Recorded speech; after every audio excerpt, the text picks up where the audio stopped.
慢半拍，周周侃。今天我们来关注即将到来的第3次世界大战以及核战争的大概率。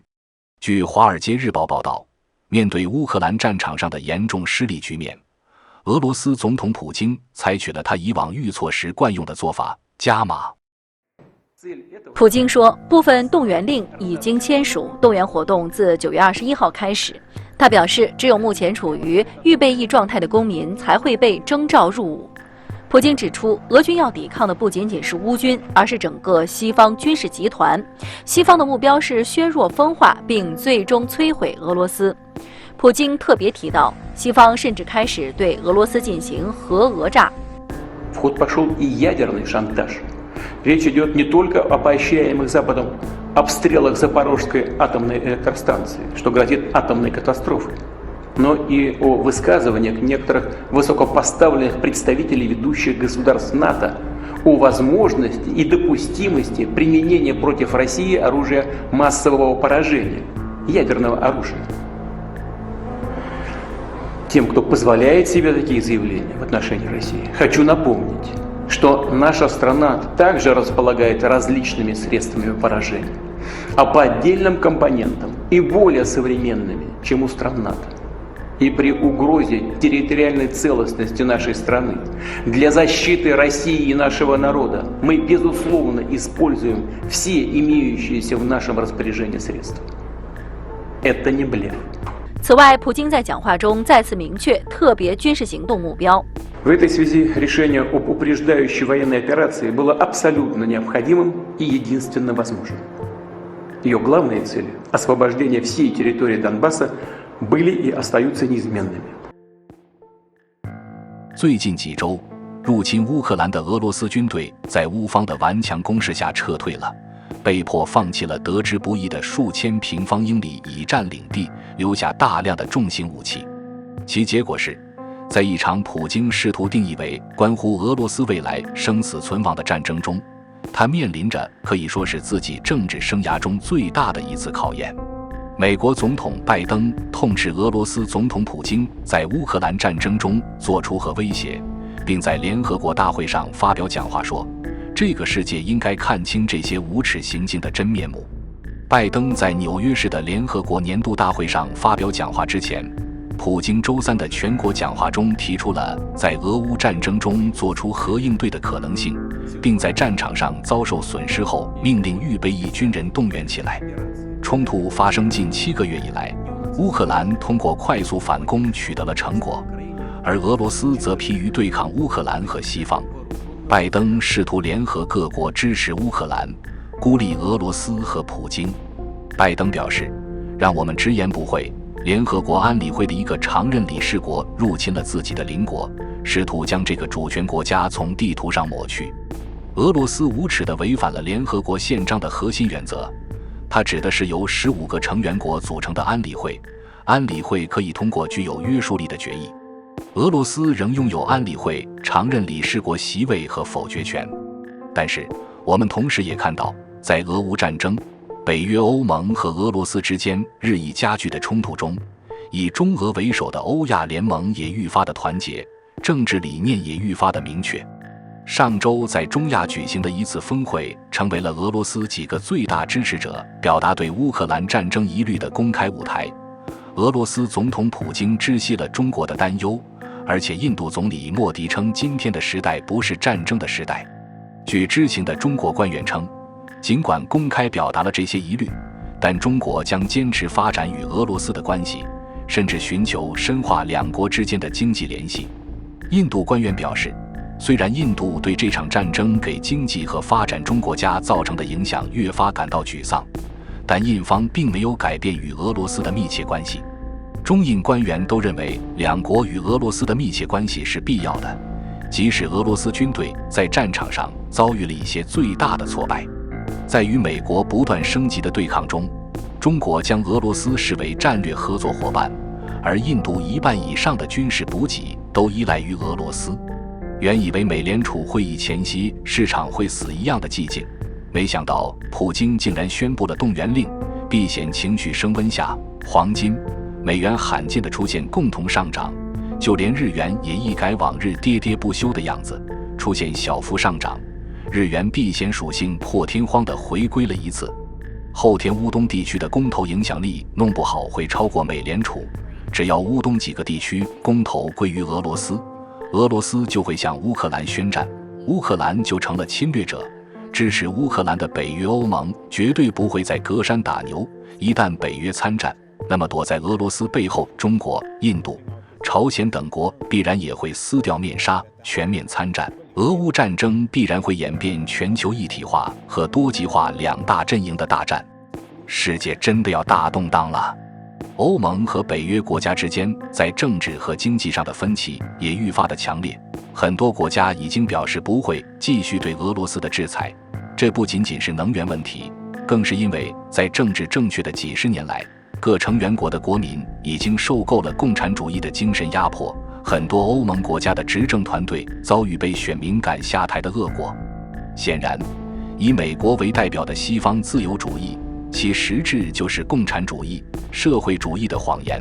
西方世界的民主宪政在挂着自由主义羊头的共产主义追随者的鼓动和打击下已经沦陷，控制着各个国家的深层政府利益集团愈发明目张胆，不计后果。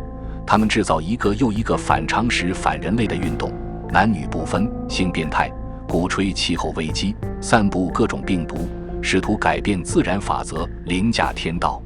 随着近2年自媒体的资讯爆炸，大揭露运动把控制世界各国深层政府背后的势力推到了公众面前。这个真正操控世界、奴役世界各族人民的势力，其实就是美联储的实际权力人家族。他们从第一次世界大战就开始利用资本的渗透，控制了世界各大国的政府。美国政府严格说就是他们的家丁，美元就是他们收割世界财富的工具。人类近100-200年的历史，所有的大事件都是他们操纵指使，目的只有一个，就是加固强化他们对世界的控制力。面对日益发达的通讯技术，他们开始恐惧，一旦人类知道了真相，一定会将他们碎尸万段。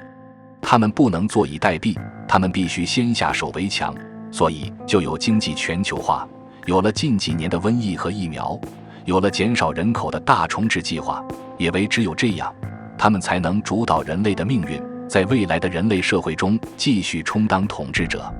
抛开各族一个国家之间的各种历史纠葛和恩怨，世界走到今天，能够挑战深层政府背后的资本利益集团的，目前看，也就是俄罗斯普京政权和中共习近平政权了。只有他们这样性格的人，才敢于不计一切代价和对手干到底。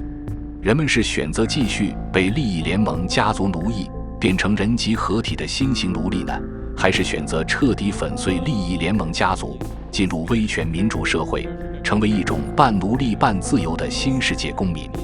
显然，这2个方向都是反人类的，我们都不应该选择。但是，面对现实，我们只有先支持普京和习近平，合力粉碎利益联盟家族，而后再收拾强弩之末的威权民主势力，推出一个崭新的真正的民主自由的新纪元。只有这样的选择才是正常人应该做的，不然我们就永远逃不出统治者的魔掌，永远是一个睁开眼就欠银行一大堆本金利息的奴隶。回到今天的另一个重点，核战争爆发的大概率。首先来看几则消息。2022年6月20日，德国空军司令曾威胁俄罗斯使用核武器。德国将军就警告北约盟友说，北约需要提前做好使用核武器的准备，因为任何时候都可能出现紧急情况。为了获得可靠的威慑力量，我们既需要破坏手段，也需要实施和威慑的政治意愿。美国太空探索技术公司 SpaceX 在俄乌冲突中向乌克兰提供的星链卫星通信服务，让俄罗斯极为恼火。美国媒体称，俄罗斯代表在联合国发出警告，暗示可能攻击星链卫星。波罗的海3国针对企图越境逃离俄国动员令的俄国民众，拒绝提供任何庇护。自从俄军在乌克兰突然采取大撤退开始，很多专家就预感普京这是要放大招，动用核打击的前奏。丢下各种重装备，命令自己的部队全部撤离，不做任何抵抗，除了制造一个和打击区域，没有别的解释。俄罗斯的军事实力绝对到不了仓皇逃窜的地步，这是常识。俄乌战争爆发以来，不对称的信息战导致很多人对局势的误判。普京发布动员令后的反应，同样也是一边倒的资讯满天飞，到处看到的都是俄罗斯壮丁们逃离祖国、躲避征召入伍当炮灰的报道。但是有渠道的朋友们还是能看到事情的另一面，很多俄罗斯人在积极地响应号召，参军保家卫国。Если призовут, пойдем. А вы служили? Нет. А от кого узнали, что мобилизация? По новостям сегодня сказали с утра. Новости уже смотрим. Как ваши родные к этому относятся? Да тоже нормально. Если Родина призовет, то пойдем. Ну, в принципе, готовы, да? Да. Как вы относитесь к мобилизации в России? Прекрасно. Прекрасно. А почему прекрасно? Потому что надо свою страну защищать. И надо идти. А мы с горестью. А девочки и наши жены и внуки будут переживать за нас. Мы всегда победим. Мы ни в одной войне не проигрывали.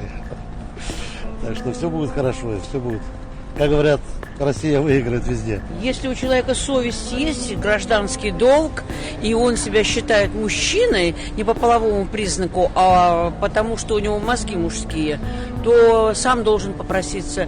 Если у него отсутствует мужское размышление, а только половой признак, не надо трогать этого субъекта, несчастное существо. Очевидно, что нужны люди, как минимум для ротации, для того, чтобы нормально функционировала наша армия. Ну, вы за Вот. нашего. Ну, разумеется, конечно, как иначе. Но опять же нужно сказать, что это факт, и к этому давно шло, но как это будет реализовано, я пока не совсем понимаю, потому что у нас же куча людей, которые служили формально, скажем так. Не всех вызывают, то есть там определенные... Да я знаю, я в первой категории, честно говоря, поэтому я знал и чувствовал, что, возможно, мне придется в этом поучаствовать, и если придется поучаствовать, если придется идти, конечно же, я не буду где-то отсиживаться и как-то вилять от этого, ну, надо так надо. Собственно, я и в армию так ходил, и, да, всех, наверное, призываю, во-первых, не паниковать, а во-вторых, понимать, что все-таки есть интересы страны, которые так или иначе выше, чем интересы личные. Я пошел. А вам сколько лет? 17. То есть, если что... 我们不用太拘泥于这些细节，也不要天天被正义和邪恶这样的概念束缚自己的判断。作为老百姓，一介草民，我们只知道，我们的日子不能再这样过下去。